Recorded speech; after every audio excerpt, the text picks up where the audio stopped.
मैं पिछले 20 सालों से मुंबई में रह रहा हूँ। मुंबईया ज़बान में कहूँ तो मैं 100% मुंबई का हूँ।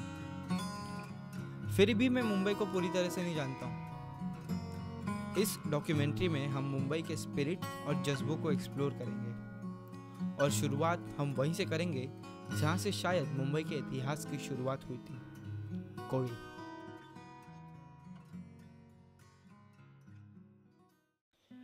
मुंबई के ओरिजिनल बाशिंदे कोलियों ने मुंबई को बहुत कुछ दिया है। पहले तो मुंबई का नाम ही कोलियों की देवी मुंबा देवी पर पड़ा है।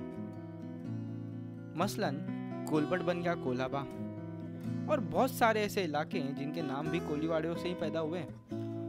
दरिया के ये राजा कई कई दिन समुद्र में रहकर पापलेट, बांगड़ा, बोम्बिल, सुरमई जैसी मछलियां पकड़कर अपने परिवार के साथ साथ पूरे मुंबई का पेट भरते हैं। लेकिन इन मछलियों का सारा रिटेल बिजनेस कंट्रोल करती हैं तीखी, तेज तर्रार कोली महिलाएं। कुछ अरसे पहले तक कोलियों में पूरे परिवार का ट्रेडिशनल बिजनेस में रहना तयशुदा था। पढ़ाई हो या नहीं, मछलियों का धंधा आना मांगता है। अब मुंबई के बदलते लैंडस्केप में कोली समाज पर भी परिवर्तन हो रहा है, और यह परिवर्तन है एजुकेशन, शिक्षा। आई वडील आजोबा वगैरे त्यांच्या ह्याच्यामध्ये ते फक्त मासेमारी करत होते। ते पूर्वी ते त्यांचं शिक्षण वगैरे काहीच नव्हतं। त्याच्यानुसार मग आई वडिलांनी पण खूप असं सहन केलं। शिक्षण कोळीमधूनच सगळं मासेमारी पकडून सगळं मासेमारींचा धंदा केला। त्याच्यानुसार तेही सुद्धा शिकले नाही, मग आम्हाला शिक्षणात त्यांनी हात बघायला। आता पुढे ह्या व्यवसायात शिरून फायदा नाही, कारण पुढे माहिती आहे ना पूर्वी काय किती मेहनत करावी लागली।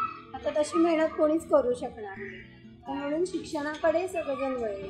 वडिलांना आम्ही सांगितलं की आता आम्ही शिकतोय, आम्ही आता पुढे जास्त म्हणजे तुमच्या वेळेस तुम्ही कोळी सगळे मासे वगैरे पकडायचे, त्याच्यात काय एवढं मिळत नाही, थोडासा फार मिळतं। पुढे आम्ही शिक्षण करतो, त्याच्यात काहीतरी जास्त खर्च असं घरासाठी मिळतो। मग ते बंद करून त्यांना जर आता जेवढे जमते तेवढं ते मासे वगैरे पकडणार किंवा विकणार। आणि पुढे आम्ही आता शिकलोय की आम्ही पगार देऊ शकतो घरी, आणि मग त्यांना घरी बसवायचं असं विचार आहे। इस बदलाव से ज़्यादातर कोली खुश हैं क्योंकि उनके बच्चे पढ़ लिख रहे हैं। लेकिन कुछ सीनियर कोलियों को डर है कि एजुकेशन की वजह से उनका पुश्तैनी व्यवसाय मर ना जाए। लेकिन बदलते माहौल के साथ बदलना कोलियों से ज़्यादा कौन जानता है। धंदा होता तेव्हा नेट सप्लायचा धंदा होता। घरच्या माणसाने मग काय केलं, ते शिक्षणावर लक्ष नाही दिलं, तर धंद्यामध्ये लक्ष दिलं। आता पण तसंच चाललंय, आमच्या याच्या एरियामध्ये पण तसंच चाललंय। किंवा तो काय करतो, आपल्या धंद्यामध्ये पोराला आपला धंदा शिकवतो, याची कामावर जायची लाईन शिकवत नाही, शिक्षण देत नाही असं। त्याच्यामुळे शिक्षण पण आता शिकवतो। तसं माझा पण तसंच झालं। नंतर मी त्या धंद्यात घुसला आणि हेच धंदा करतो आता, नेट सप्लाय करायचा।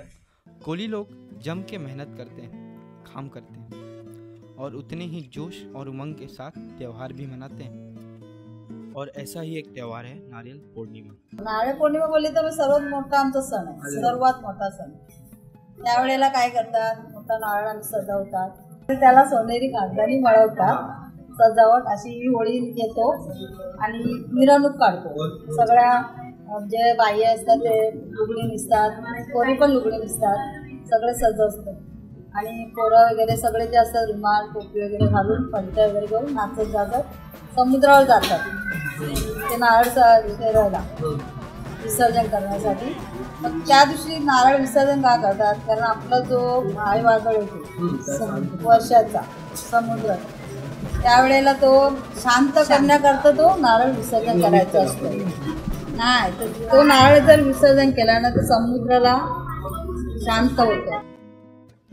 नारियल पूर्णिमा, वैसे तो आपने उस उत्सव के बारे में बहुत सी बातें सुनी होंगी, शायद आपको पता भी होंगी। लेकिन चाहे जो कुछ भी इसके मायने हों, हर कोलीवासी की बस एक ही दुआ होती है कि हे दरिया देवता, आप मुझे, मेरे परिवार और अपने समाज को सुख समृद्धि दें।